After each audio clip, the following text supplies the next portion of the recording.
Hi everyone, thank you for watching this video. This is going to be Angelica being as real as I can be right now. And I don't think anybody's ever not real. I think that we're as real as we can be in the moment until we learn a new way of being. But this is a story about me because I just feel it's going to be very helpful. It may get emotional. It may take a little while to tell you the whole story. It's not going to be the whole story of my life or anything, but it's going to be a story of what's been going on for me recently, and I feel that this point that just happened yesterday morning, which was Sunday morning at 3 in the morning, we had an earthquake here. An earthquake that was about 30 miles from where I live. So it was very, very intense. But I want to tell you the story about the earthquake and what it meant for me and how it was symbolic for where I'm at right now on my path and how I can be here to better serve you.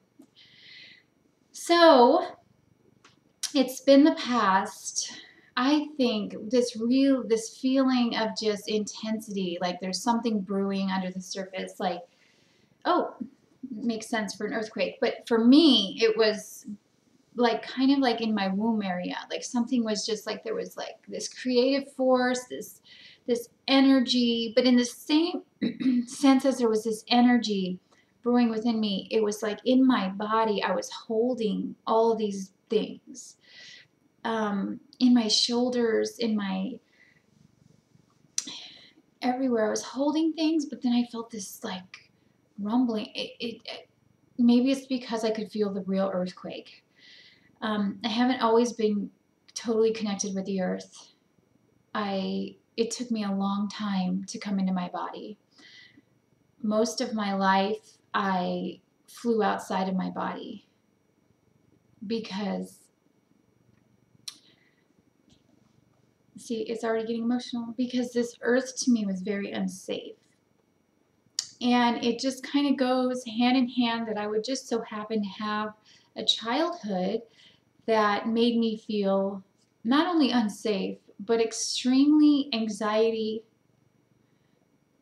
full of anxiety every day, to the point where I would feel, I would have extreme panic attacks through my body up until I was about 29, 30, and I'm only 35. I mean, they got a little bit better, but when I first came out of my family and then my first relationship, I would literally wouldn't sleep, and I would lay there. And I remember my best friend, she was real. I've always had friends who were a little bit different than me. Like, she was always really restful, and she would sleep in, and she would take 45-minute showers. And me, I was like, quick, let's go. 10-minute shower. We don't need to sleep. What's the problem? Let's fix it. Who needs my help? Let's go. Da da da da da da da. Oh my gosh, I was holding all this stuff in my body. Anyway, oh, the other thing that I would do is she would wonder, because we lived together for a while as we were growing up, and she would wonder why I would jump out of bed. We would sleep sometimes in the same bed, and I'd just be like, jump up, because I was always in so much fear. I was so much in panic that something was going to happen that was really, really bad. And when I had my kids, or even when I had my first son, it got a little bit worse, because it was like, there's this baby. Oh my gosh, I got to protect this baby. Nothing can happen to my baby. And I'd have nightmares about like bombs going off in the distance and me needing to run and help my babies. Anyway, this is just where I was at, so you guys understand where I'm coming from on a really deep level, and not me saying it, but me really feeling it, so that it can it's an energy transmission, so I can send it to you and you can feel where I was and, you know, where I am as I'm telling the story. Well, I'm not there anymore. I'm not jumping out of bed. The panic, the anxiety, the everything has stopped now. It's never ending. You know, we live on earth, so until we are all living in this love, until we are all healed, it is true. We have to do this for each other. Thank God for a lot of people in my life that triggered me beyond belief. I could say, not knowing where to start this story, I think I'm going to start this story in January of this year, okay? So I had the really abusive, unsure childhood. And having that childhood now, I'm so grateful because, I mean, I've been in the worst places that you can imagine. The worst, like, cities, the worst situations, like, yeah, I seem like an angel, and which I am, but it's almost like the universe wanted to put me in the most difficult, like excruciatingly painful, most dense, very harmful, scary situations. So that's where I was at most of my life. Then in 2005, I met my twin flame. And that is one of the catalysts that's led me to where I'm at now. It was always so hard for me to really take that in. To say that I'm a twin flame. So the story really starts in January of this year. Because although I met my twin almost 10 years ago, it took me 10 years to feel to this level within my body because it was so scary to be in my body. I would travel outside of my body, anywhere I could to hide, because there was too many things in there that, in me, in the earth, that scared me. Anyway, I really don't want to ramble. I want this to make sense, but when you're explaining an experience, it's really hard to make sense of it. It's why I've always been my Virgo in my chart is like matter of fact. Okay, here's how you do something, step 1, step 2, step 3. Let's get this done and move forward and go through it. But it's not all about that. The other half of that is feeling it, experiencing the journey and not resisting the journey. So in January, like I said, I went to meditate for 10 days. You guys already know that. But then my twin came to me and told me to speak about being a twin flame, and that scared me so bad. That was like the first cliff I had to jump off of. So I jumped off that cliff, did that. Then a lot of people outside of me started just triggering me, pushing my buttons. People, especially with alcohol issues, my mom, just my sisters. I come from a family of alcoholics, so both sides of the family, there was extreme alcoholism, you know, to the point where my mom's dad died of alcoholism, and thank God my dad's mom, who was an alcoholic, she quit drinking around when I was younger, so that was good. But it just moves through our family, and I never wanted to. Once I just forcefully made myself not drink. It wasn't like I felt like not drinking. I forcefully made myself not drink, and for reasons that I didn't want my kids to go through that, what I went through. That was the main reason, but it turned into more over time. And I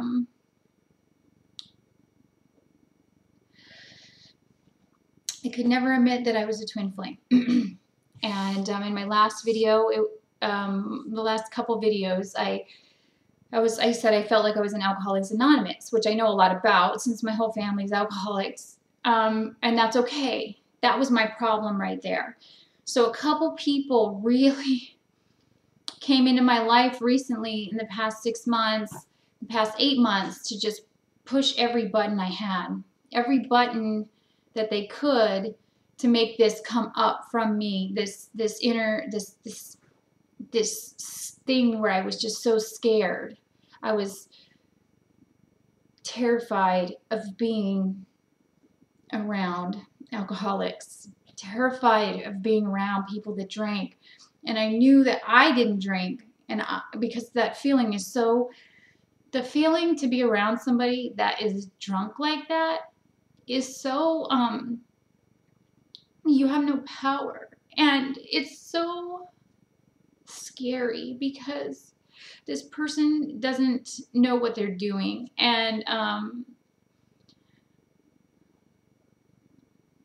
it's powerlessness is the word. And so that's what first made me connect to spirit when I was a little girl. And all these scary things were happening around me. And that's when I took on the job, or this responsibility, where I felt I had to somehow help everybody, because if I didn't help everybody, then I wouldn't be safe. Because to me, everybody around me, when your parents are so not safe, that's your whole world. And so for me, the whole world I had to save. It sounds so funny now that I'm saying it. I didn't even really recognize it, that is what was happening, but it is. So I've had this weight. Not only that, I'm the oldest of 6 kids, so I've always wanted to protect my younger siblings, make them okay. And over time, I think I just grew this this armor inside, around my heart, in my body, throughout my body. And then, so twin came along, and I was just totally dysfunctional. Dysfunctional on every single level. I had lost my connection with God. I was following in the footsteps of my parents, and I was, drinking and doing bad things and all that. And then my twin flame came, and for all of you out there who keep wishing and wanting your twin flame to come, it's not like that. A twin flame comes to awaken you, or awaken me, because I'm a twin flame. It's not like a fun job where you're just in love and it's so wonderful. Okay, so you get the feelings of love for this other person, but it's the most horrifying experience you could ever go through, because you do feel that love, but the person does every single thing opposite of, what you need them to do for you to feel love. So if you feel like you were abandoned as a child, they will abandon you. If you feel like you are not worthy, they will make you feel like you're not worthy to the 100th degree, 1000th degree. And now I'm realizing that it's like the biggest trigger of pain that you could possibly go through, just so you know what a twin flame really is.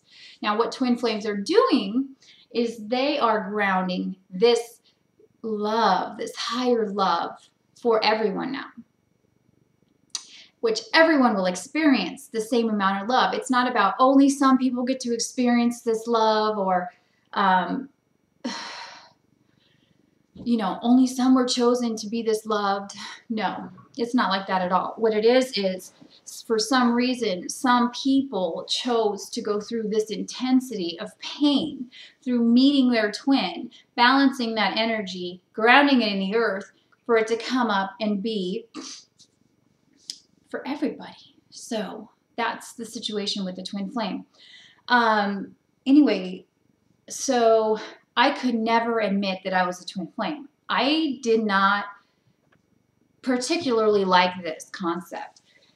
In fact, I despised it because I kind of felt like this is just horrible. I don't like to be connected to anyone that I feel has any kind of like pull on me or control on me, because what I've done in my life is somebody hurts me, they're gone. I cut them out. Somebody does something that's not in my view of being like what in my mind is like not scary. So drinking and alcohol, they're gone out of my life. If somebody displays a certain behavior or triggers something in me that makes me feel like unsafe, like I did when I was a little girl, bye-bye, gone. But you know what the funny thing is like, and every time I did that, a new little wall would be put somewhere else in my body. And logically, I was like, I'm just keeping myself safe. You know, I'm really trying to like help myself and other people so that we can move this through and we can bring this light. Well, we are all one, and you know, it doesn't matter if somebody's drinking right now or, you know, yes, of course, it's you don't want people to drink and be mean to people, but shutting them out is shutting off your love.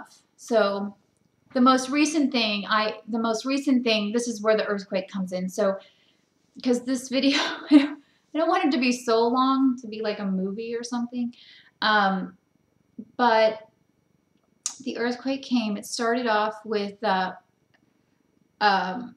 just these people triggering me, poking me. They were my soul family, and you're all my soul family. We are all soul family. Everyone is included in that. We're all soul family. So these particular soul family members were pushing me, and just, it hurt so bad. They were like, get it out, get it out. So, you know, they would drink. My mom is like the big thing for me. It's almost like I had walled it off so much inside of me, my mom, which I never was aware of it, that this was being walled off until this earthquake. So I like walled off my mom because she was doing things in my mind that were not healthy. She had, in my mind, not been a good mother. In my mind, you know, still doing things that were not good for her. And it wasn't like I was like, oh, you're not doing good things for you. You know, you know, I don't like that, so I just don't want you around. It wasn't like that. It was like I felt underneath that very, very sad, because I always wanted my mom to be okay. I always wanted my dad to be okay. I always want my brothers and sisters to be okay. But that sadness from them not being okay turned to like anger. And that anger just like embedded itself into my body. And it was so painful. And so it was started moving. And, you know, some of it, this is creative. It will turn into creativity later. But at first it's just like moving, like get it out, get it out. So, so me and my mom had a really big falling out. Probably a couple months ago. I don't remember the exact date, but to the point where I've done this several times to her. You're not doing what I want you to do. I'm just gonna, you know, block your number. And that sounds really harsh to do to your mother, no matter what your mother's done, because what I've realized is that my mother did a lot of really good things, and my mother did the very best that she could. And I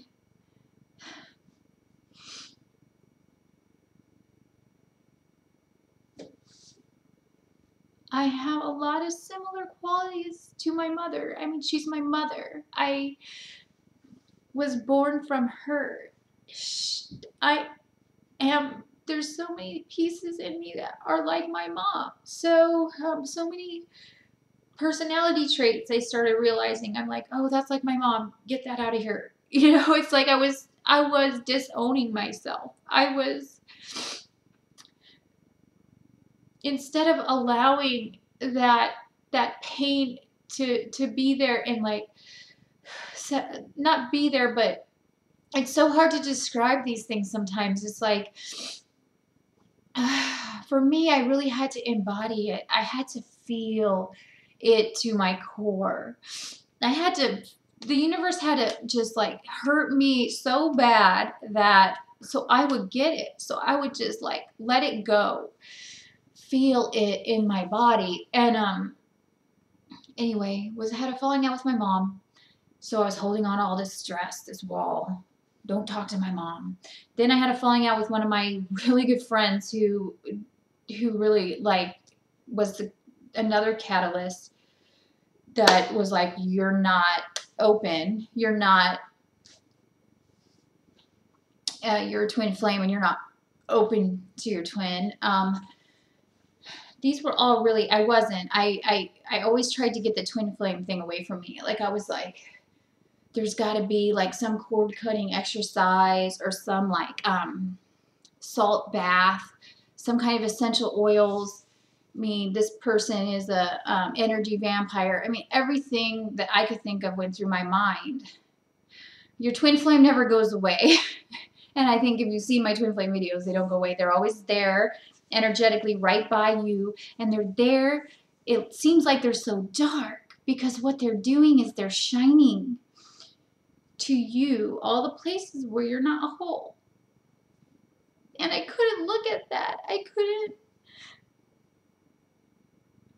It hurt too much to look at that. So I just tried to keep going on the certain level.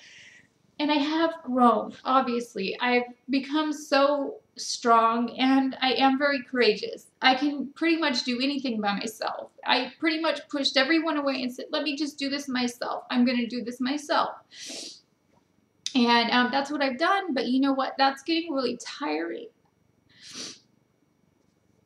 I'm tired now because I've always done it all alone. I've carried the weight of the world on my shoulders and I can feel it on my shoulders now. And well, a lot of it's released.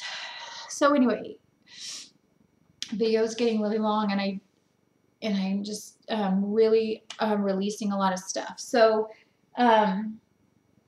all this pain, all these walls, all these people that had done all these things to me that were really shining the light.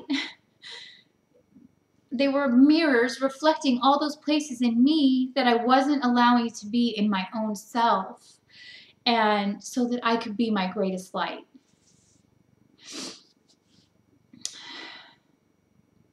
It's just really beautiful because I let go now. I love everybody, and if somebody's not doing what I feel is unsafe, I let that aspect of me go. Yesterday, when that earthquake hit. Now let me tell you what happened with the earthquake, because that's what the title of the video is. So the night before the earthquake, I had waken up at 5 a.m., I'd done everything right, and I mean, I always do everything right. I try harder. I'm a type A personality in a spiritual way.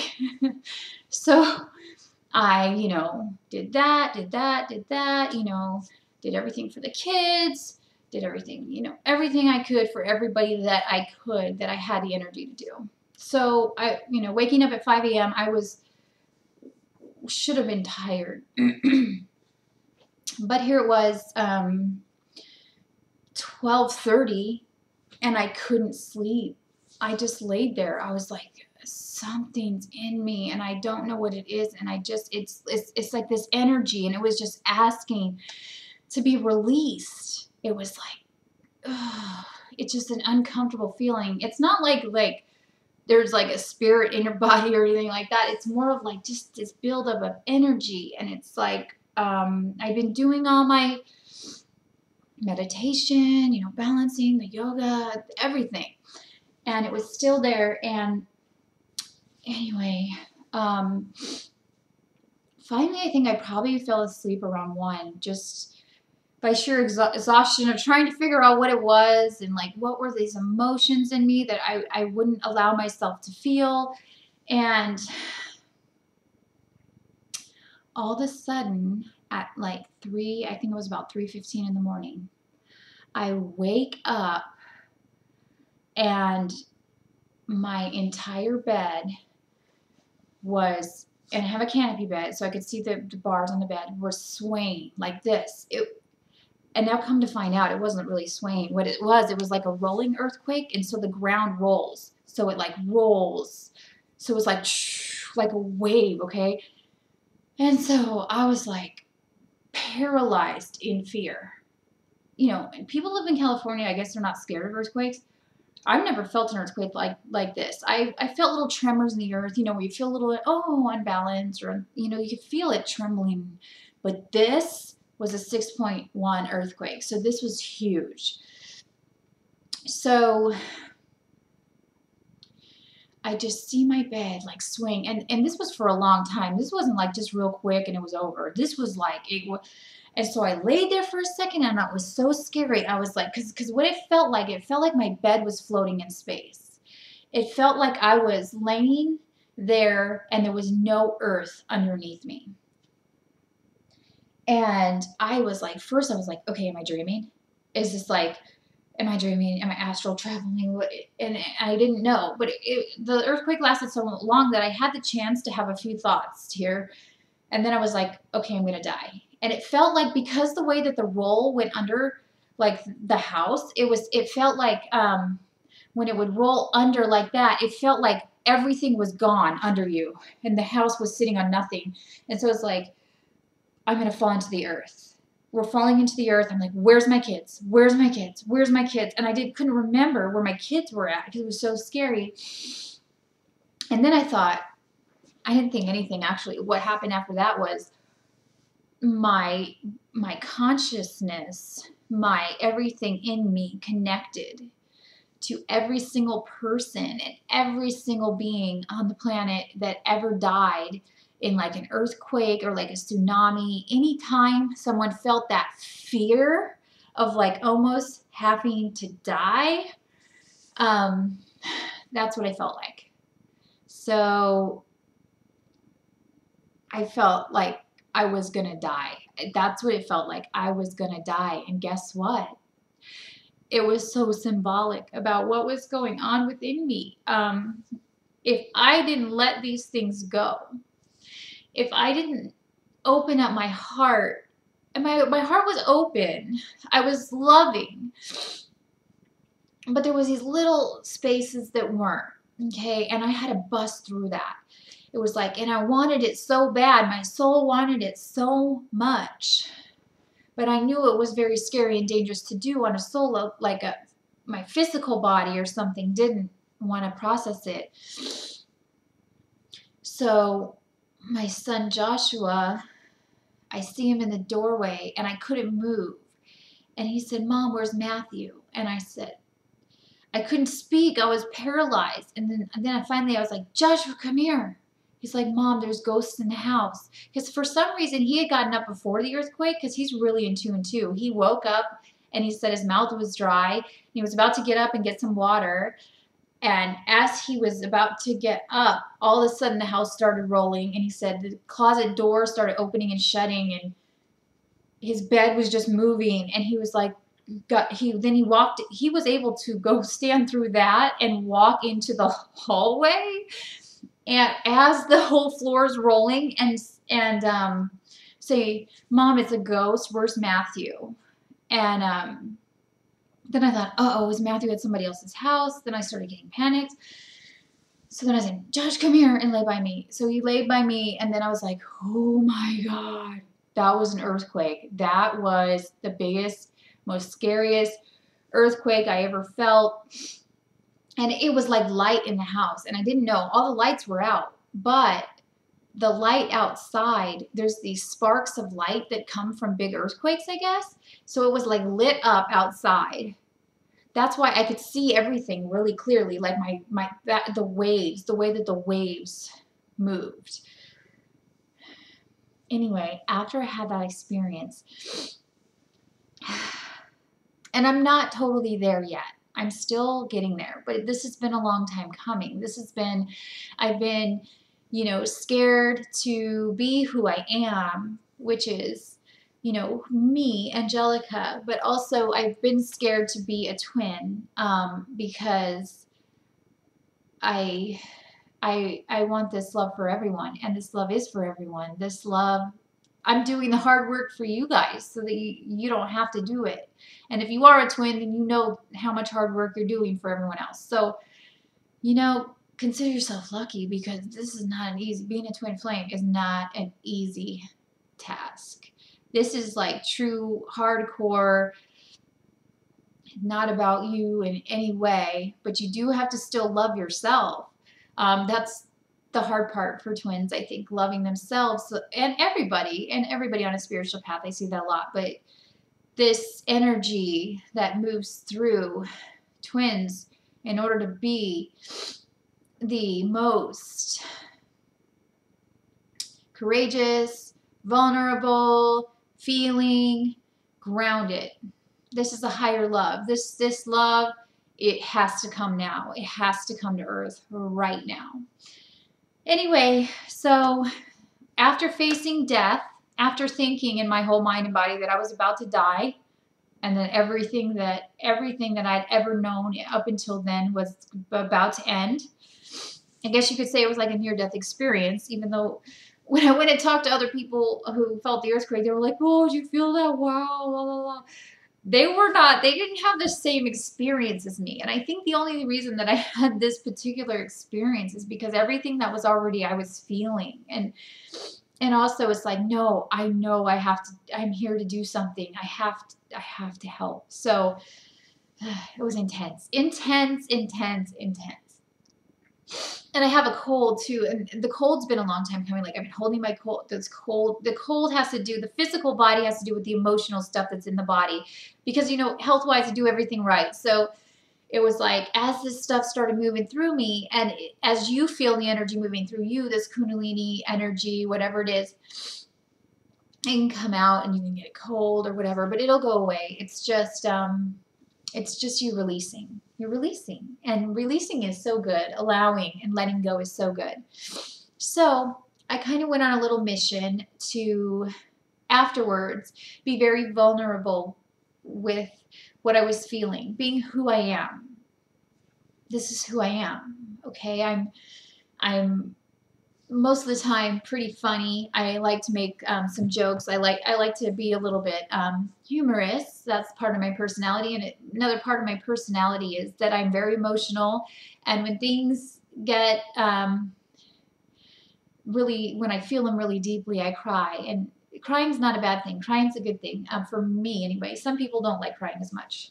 But it's a release. It's all a release. And I went on a mission to write to every single person that I had blocked off or walled off. And even if like, because it was energetic, and because I was running yesterday morning after it happened, and I was like, it's like AA again, okay? It's like the 12 steps. It's like, you know, when you have to like make amends to everyone. I never personally did it, but I was like, this is what it's going to be. I'm going to tell everybody how much I love them, because I am so thankful that they triggered. And for this summer, it was my kids. So no matter who I walled off, because I walled off a lot of people, because I really had to be alone, because I was like, I had to feel, what is this? I mean, I've gone down to my core. I've done so much work on myself. It's like, but there's always more, okay? As long as we're living on the planet, as long as there's people out there that need help, that need to be coming into their love, coming into their fullness, then there's going to be work, okay? It's going to be work on us. We're all helping each other. We are all connected. So when you really, really get that concept, you realize that it's not like you are not ever healed. You just keep growing and growing and growing more into who you truly are. So I wrote to a lot of people. I have more people to write to. I called and left my mom a message last night. I left my sister a message. I wrote a few emails, and I have a few more in my head that I have to write. So that's what it is, you guys. This earthquake really shook the love right out of me, and didn't even know that it wasn't really about loving, because I've always loved. It was more about just coming to terms and settling down in the fact that it's safe to be who I am. It's safe to, it's safe. Nothing's going to happen. I mean, once you're floating in the air in your house, you feel a lot safer in the situation you were in before. I mean, things seem pretty insignificant in reality. Like all the little, you know, this and that and that and that. When you're floating in space. Oh my gosh. Well, in another video, I'm going to tell you guys some other stories that I haven't opened up about to anybody, because they're just funny and they're intense, and I have a lot more to tell you. This video is way too long. It is like a movie now. So, yeah, I hope this video somehow spoke to you on some kind of level, because I'm really trying to be really, really real and send this energy out there. And if even energetically you feel like you can, you know, be who you are truly and love those parts of yourself that were protective mechanisms for things that, you know, you had going on when you were a child, which were really gifts. Your whole childhood was a gift, because you wouldn't be able to, I wouldn't grow, like I would not be who I am today if I didn't go through all that trauma. So I thank my mother. I thank my father. They had a hard life too. I mean, worse than me. They had the things that they had to do to make sure that I turned out like I turned out. It's all their soul family too. Even our real family. Even though our real family does not seem like soul family, they're our soul family too.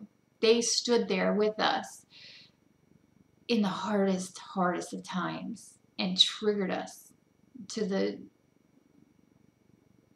highest degree. So, I mean, anyway, I love you all so much, and I know that really good things are going to come from this. Usually when huge energy shifts come and energy starts to balance again, it takes a little while